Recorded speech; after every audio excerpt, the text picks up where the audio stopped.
और अभी परम पूज्य कृष्णानंद जी महाराज जीवन का लक्ष्य, ईश्वर की प्राप्ति, समाज के प्रति हमारा कर्तव्य और एक युवा को कैसा होना चाहिए, आध्यात्म का कर्तव्य क्या के पथ पर हम कैसे अग्रसर हो सकते हैं, इन सभी बातों में महाराज ने विशेष रूप से प्रकाश डाला। आज जो हम समाज में देखते हैं, मैं उसमें विषय प्रवेश करता हूँ एक कथानक के माध्यम से। कुछ छात्र भी हैं, कुछ भक्त भी हैं। एक बलून बेचने वाला बलून बेच रहा था, तो एक बलून होता है टिपिकल टाइप का, उसमें हीलियम गैस भरे होते हैं, और जब बलून वाले की बिक्री कम हो जाती थी, उसमें गैस भरता था और उड़ा देता था, ताकि आसपास के जितने बच्चे थे उनमें क्यूरियोसिटी आती थी कि बलून हम लेंगे। एक छोटा सा बच्चा बलून वाले को जाकर बोलता है, अंकल क्या रेड कलर का भी बलून उड़ेगा? तो बलून वाले बोला, हाँ बेटा रेड कलर का भी उड़ेगा। अच्छा ब्लैक कलर का भी उड़ेगा? बोला हाँ बेटा ब्लैक कलर का भी उड़ेगा। तो बलून वाले ने बोला, बेटा बलून कलर की वजह से नहीं उड़ता, उसके अंदर क्या तत्व है उसकी वजह से उड़ता है। इसी प्रकार हमारा जो जीवन है, आदिगुरु शंकराचार्य कहते हैं, मनुष्यत्व मुमुक्षुत्व महापुरुष संश्रयः। हम मनुष्य शरीर में तो हैं, लेकिन क्या सच में मनुष्य हुए? क्या मानवता है? कल रात की चर्चा हो रही थी, वहां पे मैं कार्यक्रम में था वलसाड की ओर, तो वहां पे कई प्रकार के प्रश्न उठे। एक उनका लगभग ऑनलाइन उनका पॉडकास्ट होता है जहां मैं गया था, लगभग वहां पे 7.5 लाख लोग ऑनलाइन थे, और सबके रैंडम क्वेश्चंस उनकी टीम थी, वो रैपिड फायर जैसा क्वेश्चन पूछे जा रहे थे। तो उसमें उन्होंने कई प्रश्न किए थे। कुछ प्रश्न बड़े महत्वपूर्ण है जीवन के। इन प्रश्नों को सिर्फ उत्तर प्राप्त करना नहीं, हम हैं कौन, हमारा जीवन का उद्देश्य क्या है। यहाँ पे वहां पे प्रश्न उठा था, बलि, पशु बलि है क्या? अब उसमें सोचने का टाइम नहीं होता कि आप क्या सोचेंगे, क्या रिप्लाई देंगे। हम सबके भीतर कर्मेंद्रियां और ज्ञानेंद्रियां, ज्ञान खंड और कर्म खंड अलग अलग होते हैं। अगर ज्ञान खंड और कर्म खंड, अगर कर्म को बिना भाव के साथ किया जाए तो कर्म का कोई अर्थ नहीं निकलता, लेकिन अगर ज्ञान है तो जीवन का उद्देश्य बदल जाता है। अर्थात इन दोनों को सेपरेट करने की बात की गई। और मनुष्य का जो उद्देश्य है, हम सभी जैसा कि जानते हैं, महाराज जी ने बतलाया, अभी नवरात्र चल रहा है, मैं नवरात्र से प्रसंग में प्रवेश करता हूं, समय का अभाव है, लेकिन मैं जो बतलाने का प्रयास कर रहा हूं थोड़ा ध्यान से समझना। नवरात्र में इधर शायद हिमाचल में तो नवरात्र में रात्रि जागरण इत्यादि होते, शायद राजस्थान में भी ऐसे ही है। अलग अलग क्षेत्रों में नवरात्र में दुर्गा सप्तशती का पाठ होता है, कहीं कहीं रात्रि जागरण होता है, अलग अलग क्रियाएं होती हैं। हम सब, हमारे जो ऋषि मुनि, हमारे जो पूर्वज थे, बड़े स्मार्ट थे। स्मार्ट इन द सेंस वो थे कि कहानियों के माध्यम से कई चीजों को जोड़ के रखते थे। दुर्गा सप्तशती में कुछ कहानियां हैं। कहानियां कैसी हैं? एक सूरत नाम का व्यक्ति है, राजा है, और एक समाधि नाम का वैश्य है, बनिया है। दोनों अपने समाज और अपने परिवार से प्रताड़ित या पीड़ित होकर के घर से भाग गए। सूरत नाम का जो राजा है, उसको उसके मंत्रियों ने धोखा दे दिया और उसके परिवार वालों ने धोखा दे दिया। अब एक ही उपाय है, वन जाओ। ये वन भी बड़ा टिपिकल सा वर्ड है। वन को हम लोग जंगल बोलते हैं ना, इसलिए शास्त्रों में 4 आश्रम रखे गए। उसमें ब्रह्मचर्य, गृहस्थ, वानप्रस्थ। वानप्रस्थ में वन आता है, अर्थात अपने परिवार से हटके थोड़ा सा ईश्वर की ओर जाओ। शुरुआत कहाँ से होता है? गिनती आप जानते हैं, 51, 52। अब वन की ओर प्रस्थान करो, और अगर नहीं किए तो 59 से शुरू होता है, 59, 60, 61, 60 बना दिया जाता है। 60 जैसे दुष्टों को बोला जाता है। अब तक पड़े हो इसी में, भगवान के लिए कब पुकारोगे? वो भी बन जाता है। एक समाधि नाम का वैश्य है, उसको भी उसके धन दौलत को उसी के पत्नी और उसके पुत्रों ने छीन लिया और उसको धक्के मार के भगा दिया, चले जाते हैं। और मैं इसका व्याख्या बाद में करूंगा। वहां पे वो लोग देवी की आराधना करते हैं, एक ऋषि के पास जाते हैं, देवी की कथाएं सुनाई जाती है। देवी कुछ असुरों का संहार की कहानियां सुनाती है। असुर है क्या? पहला असुर जो देवी जिसका संहार करती है वो है मधुकैटभ। देवी उसमें स्वरूप में नहीं है, एकारणविकृत जगत है, उसको विष्णु ने ही उसके संहार किया, लेकिन देवी की कृपा से। हमारे जीवन में मधुकैटभ कब आता है? मधुकैटभ बाहर का जो 4 सिंग वाला और 50 हाथों वाला राक्षस नहीं होता। जीवन हमारा प्रारंभ होता है मधु और कैटभ, मीठे और कड़वे से। या तो हमें अच्छा लगता है या तो नहीं लगता है। छोटा बालक जन्म लेता है, अच्छा लगता है तो खुश हो जाता है, दुखी होता है तो रोता है। अच्छा लगना या तो इंद्रियों के माध्यम से, या आंखों के माध्यम से, या संस्कार के माध्यम से, या जिह्वा के माध्यम से। तो मधु और कैटक, इन दोनों के जीवन में जीवन चलती रहती है, इन दोनों के बीचों बीच। जब इन दोनों से ऊपर उठ करके अगर हम जाते हैं या देवी अगले राक्षस की ओर जाती हैं, जीवन में कठिनाइयां आती रहती हैं। जब अगले राक्षस की ओर जाती हैं, उस राक्षस का नाम है, असुर का नाम है महिषासुर। महिषासुर आप लोग अक्सर बंगाल की दुर्गा पूजा कर होती है देखते होंगे, एक देवी विराजमान है, वो महिष के ऊपर विराजमान है, भैंसे के ऊपर, और उसके नीचे एक देवी विराजमान है सिंह के ऊपर, और उसके नीचे महिषासुर पड़ा हुआ है, और एक और लक्ष्मी, एक और सरस्वती, एक और कार्तिकी, एक और गणेश। तमोगुण से रजोगुण की यात्रा और रजोगुण से सत्वगुण की यात्रा। महिषासुर भैंस को आप देखे होंगे, कभी सफाई में नहीं रहता, हमेशा नाली में ही लौटेगा, उसको बड़ा मजा आता है। इसलिए कल हम बात भी कर रहे थे, दृष्टि और दृष्टिकोण कैसे बदलते हैं। अगर दृष्टि हो सुअर वाली तो नाली में भी सौंदर्य है, हमें दृष्टिकोण बदलना पड़ता है। इसलिए श्री रामकृष्ण देव ने कहा था, जो कीड़ा होता है वो गोबर का कीड़ा को अगर भात की हंडी में डाल दो तो तड़प जाता है। हम किस अवस्था में हैं, अर्थात हम भगवान को या ईश्वर के प्रेम में कैसे अपने आप को जोड़ सकें। पशुत्व भाव से देव भाव, अपशुत्व भाव से मानव भाव, और मानव भाव से देव भाव, महिषासुर का संहार होता है। महिषासुर के बाद अगले राक्षस जो उनका संहार करती है देवी, वो है धूम्रलोचन। हमारे जीवन में धूम्रलोचन कहाँ आता है? हम सब कुछ तो दिखता है लेकिन धुंधला धुंधला सा होता है, माया का आवरण। हम ईश्वर में भी प्रतिमा बोध कर लेते हैं और संसार में भी। इसलिए श्री रामकृष्ण देव ने कहा था, ये जगत कोई और नहीं है, जगत ईश्वर का ही रूप है। ये संसार धोखे की का स्थान नहीं है, ये संसार उनके विलास का स्थान है। दृष्टि बदली, दृष्टिकोण बदल गया। इसलिए शास्त्रों में भी अक्सर देखा जाता है और संतों की भी बातों में कही जाती हैं, भगवान संबंध से मिलते हैं या साधना से। बहुत कम देखे गए हैं कि भगवान साधना से मिलते हैं, भगवान संबंधों से ज्यादा मिलते हैं। अब ये सवाल उठता है, कुछ छात्र होंगे अगर उनके मन में विचार उठेगा तो भाई ये तो भगवान और ये सब की बातें हैं, लेकिन आज जो फिजिक्स की बातें अगर हम करते हैं, फिजिक्स में भी एक वर्ड है क्वांटम फिजिक्स। अगर आप पढ़ते होंगे फिजिक्स में, क्वांटम फिजिक्स एक होता है, और क्वांटम फिजिक्स का एक और चैप्टर है क्वांटम इंटैंगलमेंट। क्वांटम इंटैंगलमेंट में सिद्धांत ये होता है कि जो कुछ भी हम धारणा करते हैं उसी के अनुरूप हम सृष्टि में पाते हैं। यत पिंडे तत् ब्रह्मांडे, हमारे शास्त्रों ने कहा, लेकिन उसी को फिजिक्स भी प्रमाणित कर रहा है। What you are seeking you will achieve, आप जो चाहोगे। और इसी को स्वामी जी ने कहा, तुम अपने भाग्य के निर्माता स्वयं हो। हम लोग को लगता है थोड़ा ज्यादा हो गया, नहीं, बस उसके लिए हमें तैयार रहना पड़ता है। क्या हम रियली होना चाहते हैं? तो धूम्रलोचन जो है वो दिखता नहीं है और धुंधला सा हो जाता है। उसके बाद अगला जो दैत्य है उसका नाम है चंड और मुंड। चंड आक्रोश, हम थोड़ी थोड़ी देर में सनक जाते हैं, किसी ने कुछ कहा एकदम भड़क गए, हम तुरंत इंस्टिंक्ट हो जाते हैं दूसरों के द्वारा। दैट मीन्स हम बाहर से हमेशा बोलते रहते, तू मेरे बारे में अच्छा बोल, तू मेरे बारे में बुरा बोलेगा तो मैं नाराज हो जाऊंगा, ये हो जाऊंगी। मतलब हम अपने आप को पहचानते ही नहीं है, हम दूसरों पे डिपेंड करते हैं कि आप मेरे बारे में अच्छी चीजें बोलो। अरे मैं जानता हूं मैं क्या हूं, मुझे दूसरे की परवाह क्या है। जिस दिन हम इस बात को पकड़ लेंगे, परिवर्तन प्रारंभ। तो चंड आक्रोश, और दूसरा है मुंड। ज्यादातर हम संसार में होते हैं बुद्धिवादी। इसलिए स्वामी जी ने एक जगह कहा भी था, अगर दिल और दिमाग की लड़ाई में दिमाग को हमेशा ज्यादा तरजीह मत देना, कभी कभी दिल को भी तरजीह देना, दिल को तरजीह ज्यादा देना। अध्यात्म में हमेशा साधक ये कहते हैं, दिमाग को तो पढ़ा लो लेकिन दिल को अनपढ़ ही रखना। आज स्थिति परिवारों में ऐसी है, मैं कई जगहों पर रहा हूँ, कई लोगों के साथ, कई बड़े इंस्टीट्यूट में भी गया हूँ।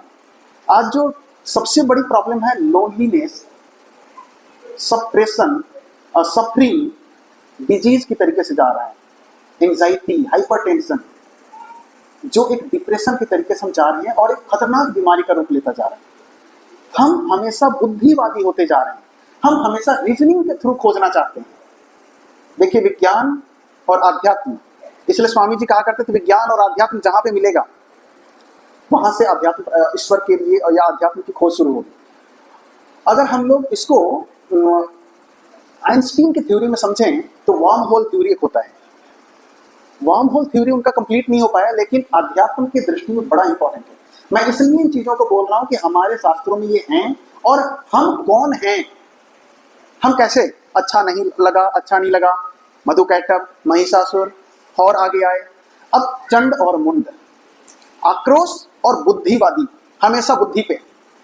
हम संबंधों की बजाय उसमें संभावनाएं खोजते हैं।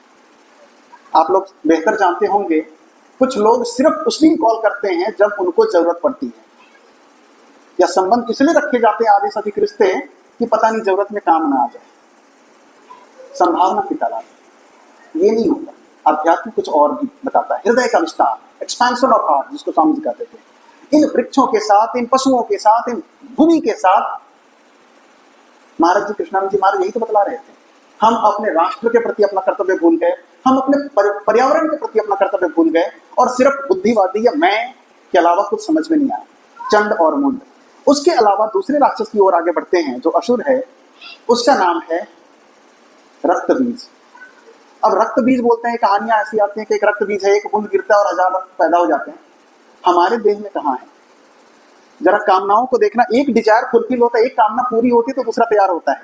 आज आईफोन 16 लॉन्च हुआ कुछ दिन पहले, अगले साल की तैयारी हो गई, 17 आएगा, उसमें घुमा फिरा के वही चलेंगे।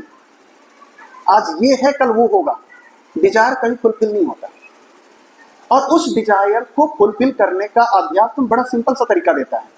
या तो समझ लो और या तो स्वीकार कर लो। देखिए, आज हम यहाँ बैठे हुए हैं, सुन रहे हैं, एनालिसिस। सुनना समझने के लिए, समझना संभलने के लिए, और संभलना बदलने के लिए। सिर्फ कहानियां सुनने से नहीं बदलता, हमने धारण कितना किया। इसलिए सुनना समझने के लिए, समझना संभलने के लिए, और संभलना बदलने के लिए। अन्यथा जीवन ऐसे ही चला जाता है। नोबडी विल केयर, मैं रहूं या ना रहूं, किसी को कोई फर्क नहीं पड़ता। टू बी वेरी फ्रैंक, जरा इन पेड़ों से पूछो, अगर मैं ना हूं तो तुझे क्या फर्क पड़ता है? बोले भैया कोई नहीं फर्क पड़ता। अर्थात हमारी उपयोगिता सिर्फ हमारे परिवार के लोगों के बीच है। वो भी कबीरदास अलग तरीके से कहते हैं, विषयांतर नहीं करूंगा, लेकिन हम उपयोगी है या नहीं। इसलिए एक योग होता है, हम लोग अष्टांग योग की बात करते हैं, एक होता है अष्टांग योग, एक होता है विकलांग योग। सिर्फ सब लोग आएंगे आश्रम में आते, स्वामी जी ध्यान सिखा दो, लेकिन ध्यान के लिए यम नियम की बातें नहीं करनी है। चरित्र कैसा होना चाहिए, व्यवहार कैसा होना चाहिए, हमारा चलना फिरना, हमारा उठना, हमारा एक एक चीज। अध्यात्म कोई 1 घंटे का प्रवचन नहीं है। ये अंग्रेजी में एक वर्ड बोलते हैं, half an hour meditation and whole day frustration. ये नहीं है, ये पूरी एक दिनचर्या है। और ये दिनचर्या, श्री रामकृष्ण देव कहते थे, मैंने सब कुछ कर दिया है, मैंने सांचा बना दिया। आप राजस्थान में हम मूर्तियां बनाते हैं बड़ा, और आजकल तो डाइस बने होते हैं ना, मैंने डाइस बना दिया है, तुम इसके अंदर अपने आप को सेट करके निकल जाओ। ये जो भी अवतार पुरुष आते हैं वो एक सांचे हैं, हम उसके अंदर अपने आप को डालते हैं और अपने आप को निकालते हैं। कैसे निकालना है? हमें राम बनना है या विवेकानंद बनना है, हमें नर के स्तर पे रहना है या नरोत्तम के स्तर पे रहना है, हमें पुरुष के स्तर पे रहना है या पुरुषोत्तम के स्तर पे रहना है, हमें नरेंद्र से विवेकानंद की यात्रा है। जीवन कहां से कहां प्रारंभ हुआ? मधुकैटभ से लेकर के हम पहुंचे रक्त बीज तक। कामनाओं को खत्म नहीं, इसको बोलते सप्रेशन, एक होता है सब्लिमेशन। सप्रेशन एंड सब्लिमेशन, एक होता दबा दिया गया, लेकिन एक चीज समझ गए, उसमें और व्याख्यान, उसमें और समझने की जरूरत पड़ेगी। उसके बाद अगला जो दैत्य है देवी का, जिसका संहार करती हैं, वो है निशुंभ, अशुभता। हम अशुभता तो नाश कर ही करें, और उसके बाद अंत में देवी शुंभ को भी मारती हैं, उसका भी संहार करती हैं, उसका भी उद्धार करती हैं। कहां से यात्रा प्रारंभ हुई? मतलब हम शुभ अशुभ सबके परे चले गए, तो वहां पे विराजित हो गई देवी। और देवी कहाँ है? देवी हमारे अंदर ही विराजित हो गई। यत पिंडे तत् ब्रह्मांडे। क्वांटम इंटेगलमेंट, आप जो प्राप्त करना चाहते हैं उसका धारणा करना सीखो। अक्सर जिम जाते हैं हम लोग, जो लोग जाते होंगे, जिम में बड़े बड़े पहलवानों की फोटो लगी होती है, और वो बार बार हम देखते हैं। सबकॉन्शियस माइंड में एक पिक्चर जनरेट होता है कि मैं इस प्रकार का बनना चाहता हूं, तो जाकर के वहां पे हम उसके अनुरूप बनते हैं। ये अवतार, ये ग्रंथ, ये पुस्तकें, ये लोग, ये हमारे लिए पिक्चर है। बार बार उनके साथ हम जाते हैं और उनके अनुरूप होने का प्रयास करते हैं। हम हो पाए या ना हो पाए, एटलीस्ट प्रयास करते हैं। इसलिए रंगनाथन जी महाराज जब पेपर थे बेलूमठ में, तो एक महाराज ने उनसे पूछा था कि महाराज कभी कभी हम लोग जब ध्यान करने की इच्छा नहीं हो पाती है, और नहीं हो पाती तो करें क्या, उपाय क्या है? उन्होंने बोला, देखो ठाकुर तो हमारे माता पिता हैं, वो हमारे प्रयास को देख करके भी प्रसन्न होते हैं। एटलीस्ट उनके सामने जाकर बैठो।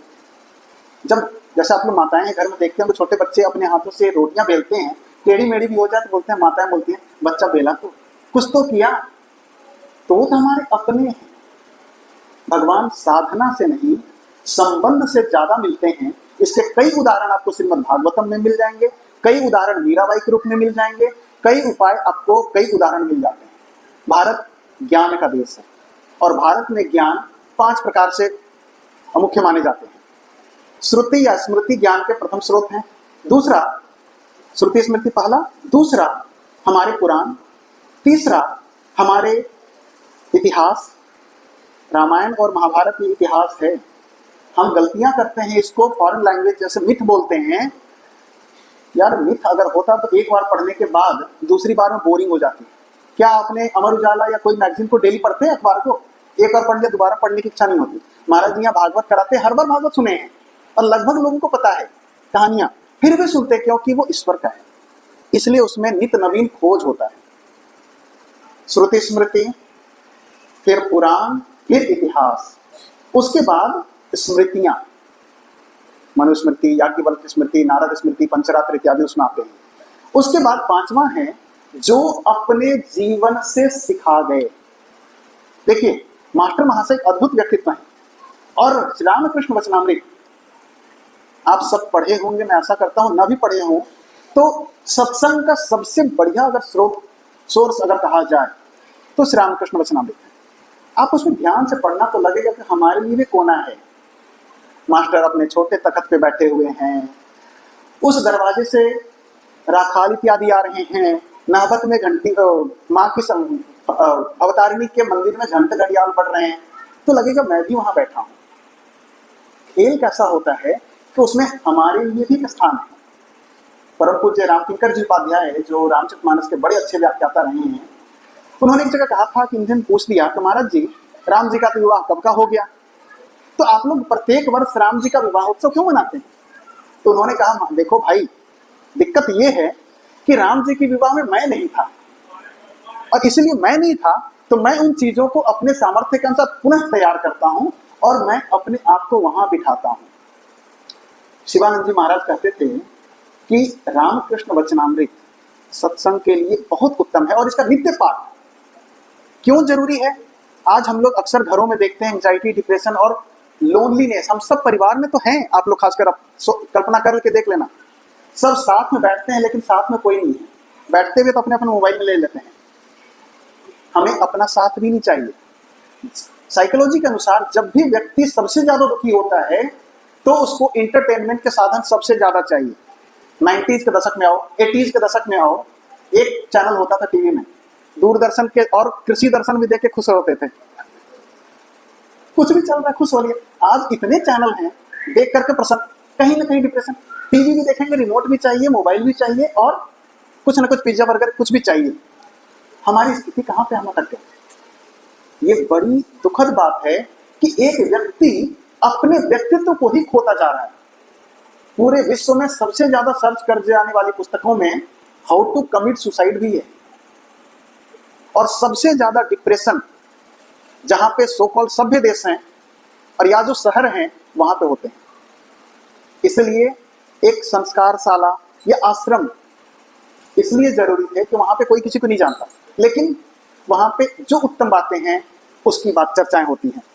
तो हम जो प्रयास कर रहे थे देवी के माध्यम से, नवरात्र कुछ दिनों के बाद है, इसलिए मैंने देवी को अब की बार आप समझना तो इस रूप में समझना। और सूरत कौन है? जिसके पास अच्छा चैरियट, अच्छा रथ है, लेकिन उसका सारथी बिगड़ा हुआ है। वो अगर सारथी बिगड़ गया तो कहीं गाड़ी का ड्राइवर अच्छा ना तो ठोक देगा कहीं। और जो समाधि है सम अवस्था के नाम को कहते हैं। अगर सम अवस्था अगर हमारी ना हो तो हम कहीं से कहीं भटक सकते हैं। और ये लोग पुनः देवी की कृपा से सुरत अपने गंतव्य तक पहुंचता है और समाधि भी जीवन के लक्ष्य को प्राप्त करता है। हमारे लिए जो सांचा है श्री राम कृष्ण रूपी, माँ शारदा रूपी, स्वामी विवेकानंद रूपी। इसलिए भगवान बुद्ध ने 3 सिद्धांत बताया, धर्मम संगम गच्छामि, धम्मम धम बोलते थे, धम्मम शरणम गच्छामि, संगम शरणम गच्छामि, बुद्धम शरणम गच्छामि। हमारे यहाँ भी 3 है। माँ शारदा देवी संघ रूपी जननी। ये संघबद्धता इतनी आवश्यक है कि एक व्यक्ति अकेला चले तो थक जाएगा, लेकिन अगर कोई दूसरा जाता है तो अवलंबन मिलता है। और इसलिए मास्टर महाशय बड़े महान हैं कि वो मास्टर महाशय का जीवन देखेंगे तो वो क्या करते हैं, वो सारे लोगों को लेकर के श्री रामकृष्ण के चरणों में डालते हैं। संत क्या करता है, संत भगवंत के जितने जो जीव हैं उसको भगवंत के गोद में डाल देता है, वो अपना नहीं रखता। इसलिए मास्टर महाशय तो अपना नाम तक नहीं रखते हैं, कहीं माँ लिखते हैं, कहीं मणि लिखते हैं, लेकिन न उनका नाम माँ है न मणि है। सभी आप जानते हैं, जो व्यक्ति जीवन की इतनी कठोर स्थितियों में आकर के आत्महत्या करने के लिए जा रहा था, वो व्यक्ति एक असीम सांत्वना तो पाता ही है, उसके बाद बोलता है मैं अकेले इस आनंद में क्यों रहूं, चलो मेरे साथ, औरों को लेकर के जाता है। क्या अद्भुत जीवन, क्या हम भाग्यशाली कितने हैं। शिवानंद जी महाराज कहते हैं कि हम लोगों ने ठाकुर को देखा, उनकी बात कर रहा हूं। वो बोलते हमने ठाकुर को देखा, तुम लोग, उनके जो शिष्यों को बोलते तुमने हमें देख रहे हो कि ये लोग ठाकुर हमारा जीवन को देख करके तुम अपने आप को जीवन को सुधारने का प्रयास कर रहे हो। लेकिन आने वाली पीढ़ियां कितनी महान होंगी जो न ठाकुर को देखे हैं, न ठाकुर के संतानों को देखी हैं, ठाकुर के नाम पे एकत्र हो गए। क्या उनकी कृपा नहीं है। आप समदरी कहां से कहां, बंगाल से कितनी दूर, लेकिन राम कृष्ण का नाम पे एकत्र हो गए। उस नाम में कितनी महिमा है। शायद अगर हम श्री राम, मैं अपनी बात कर रहा हूं, अगर श्री राम कृष्ण होते तो हम लोग को भगा दिए गए होते। बड़ा चंचल है, बड़ा, जैसे वो तो दर्पण जैसा सब कुछ देख लेते थे। आप इमेजिन करो कोई व्यक्ति ऐसा मिल जाए जो आपके अंदर सब कुछ देख ले, कितना डर लगेगा, पता नहीं यार। स्वामी विवेकानंद का मतलब जिस तरह का तेजस्वी स्वभाव था, टिक पाते 2 दिन भी, भगा दिए गए होते। लेकिन माँ के आश्रय थे, ठाकुर के नाम के आश्रय थे। हम भाग्यशाली हैं कि ठाकुर का नाम पे आश्रित हुए हैं। कई उदाहरण मैंने भी देखे हैं अपने जीवन में, कई व्यक्तियों को देखा। मैं उदाहरण के लिए, इससे आस्वादन और उसमें विश्वास बढ़ेगा। एक कानपुर में जब मैं पोस्टेड था तो एक भक्ति माता थी, वो मास्टर महाशय की भांजी बोलती थी, उनके परिवार की थी, उसका नाम था मुक्ति सेन। वो नॉर्मली उनका शरीर नहीं रहा। जब भी हम लोग जाते थे, उनका शरीर लगभग 2015-16 में गया है। जब भी उनके पास जाते थे इतनी दुख, अकेली घर में रहती थी, कोई नहीं था, सारे बच्चे फॉरेन में सेटल थे। वो बोलती थी महाराज एक आध बच्चा नालायक होता तो ज्यादा अच्छा था, सारे लायक हो गए, और सारे इतने लायक हो गए कि विदेशों के लायक हो गए। हमको कुछ पानी देने वाला भी नहीं, परिवार, समाज, संस्कार सब खत्म, फिर भी वो आनंद, कभी नहीं बोलते थे दुख की बात। महाराज माँ ऐसी बोली थी, ठाकुर ऐसा बोले थे। अंतिम समय में जो उनकी सेविका थी वो बुलाई, हम लोग को खबर दी तो गए थे हम लोग। वो बोलती हैं, वो अंतिम समय में उनकी आवाज किस तरह आ रहे हैं, माँ ये ठाकुर है, ठाकुर ऐसो बोसो नीते ऐसे छो। अब मृत्यु के समय में कैसी भाव होनी चाहिए भगवान। इसलिए माँ शारदा देवी एक ऐसा यंत्र स्वरूप है। माँ शारदा देवी संघ की अधिष्ठात्री देवी हैं। शंकराचार्य ने जब धर्म की स्थापना की थी तो श्री यंत्र के माध्यम से किया, ठाकुर ने सात माँ के अंदर किया, माँ को जागृत देवी बनाया श्री यंत्र के माध्यम से। और जब ठाकुर महाराज जी बतला रहे थे कि ये लोगों को तुमको देखना पड़ेगा, लेकिन ठाकुर ने माँ ने ठाकुर से एक वचन लिया था, जो कोई तुम्हारे नाम पे आश्रय लेगा, अगर तुम उसका उद्धार करने के लिए अंत समय में आओगे तो मैं गुरु भार को लेने को स्वीकार करती हूँ। ठाकुर ने वचन दिया, ठाकुर वचनबद्ध हैं। हमारा सिर्फ इतना है, तुम्हारा और मेरा रिश्ता क्या, ये सबसे महत्वपूर्ण है। कुंती की बात करके खत्म करता हूं। जब भी जीवन में कष्ट आते हैं तो हम लोग बड़े विचलित हो जाते हैं। सबके कष्ट आते हैं, किसको, अरे हम लोग अपने कष्ट की बात कर रहे हैं, जरा राधा रानी का कष्ट देख लो, जरा सीता का कष्ट देख लो, माँ शारदा देवी को हम लोग इस रूप में देख रहे हैं ना, उनके पास खाने को भी मतलब कैसे रहती थी, उनका जीवन जरा पढ़ लो, या स्वामी विवेकानंद का जीवन का कष्ट देख लो। हम तो सुसाइड कर लें। राधा रानी का कष्ट, माँ सीता का कष्ट, जन्म दुखिनी, और हम बोलते हैं हमारे कष्ट है। फिर भी वो कष्ट में विचलित नहीं हुए।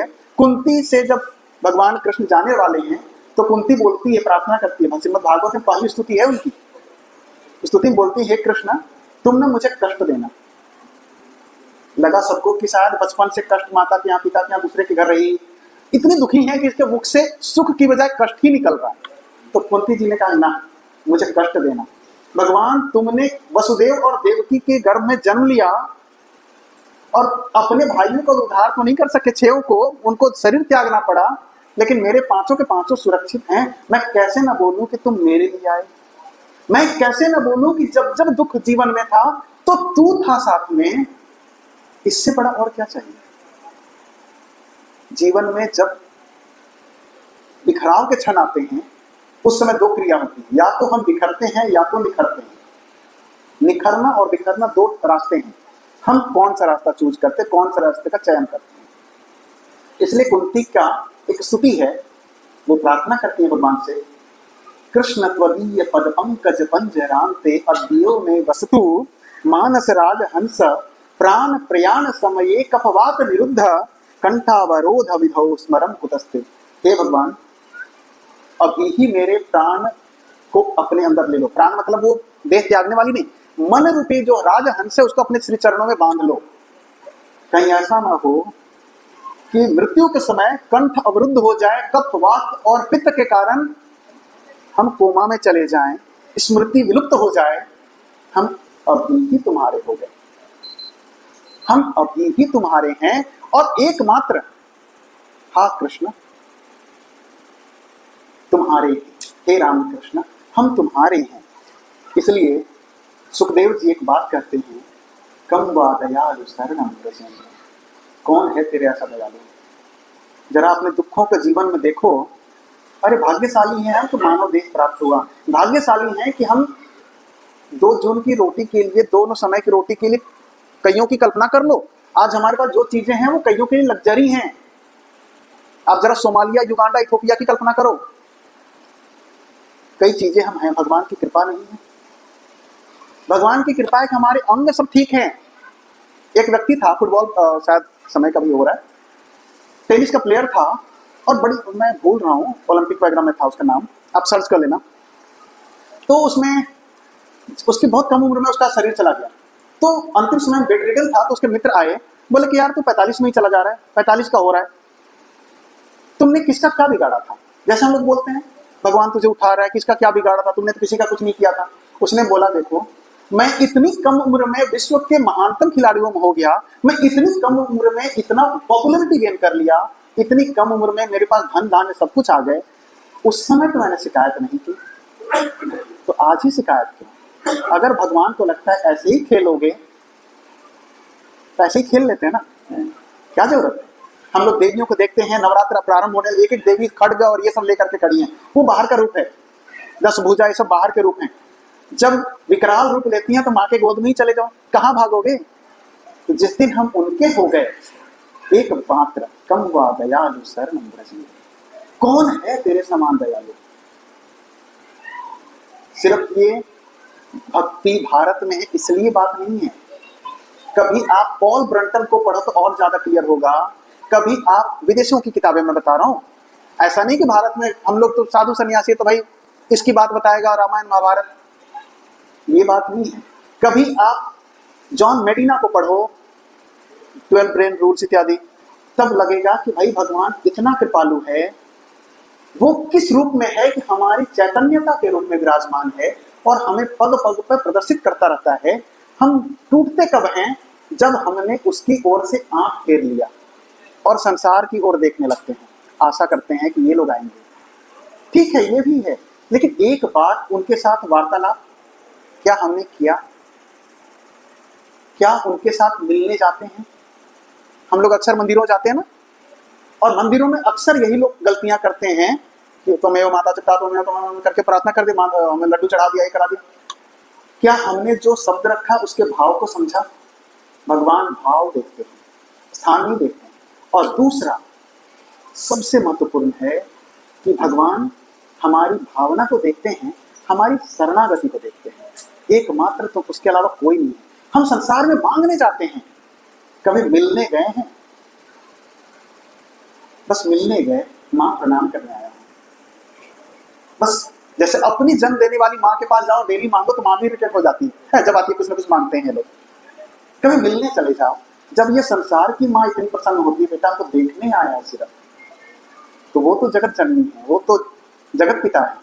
इसलिए मैं ईश्वर से प्रार्थना करता हूँ हम सबको श्री रामकृष्ण माँ शारदा देवी अपने गोद में ले लें। हम में क्षमता नहीं है उन तक जाने की। हमारी पवित्रता की अगर परीक्षा होगी, हमारी त्याग तपस्या की परीक्षा होगी, तो हम फेल हो जाएंगे। भगवान जी परीक्षा मत लेना, हम जैसे हैं तुम्हारे हैं। और इसलिए पिता अगर बालक का हाथ पकड़े तो बालक नहीं गिर सकता। तुम पकड़ो, हम मान लिए कि तुम पकड़ लिए हो। और ये मानना, अध्यात्म में मानना है, और विज्ञान जानता है, जानना चाहता है, और यहाँ पे हम मान लेते हैं, इसलिए धारणा। योग हो गया, यम नियम आसन प्राणायाम प्रत्याहार धारणा, ये बड़ा महत्वपूर्ण है। इसलिए हम लोग में क्षमता नहीं है। प्रभु तुम ही अपने आप तक मुझे संभाल लो, मैं तो अबोध बालक हूँ तुम्हारा। कम वादया सर मंत्र। ओम शांति शांति।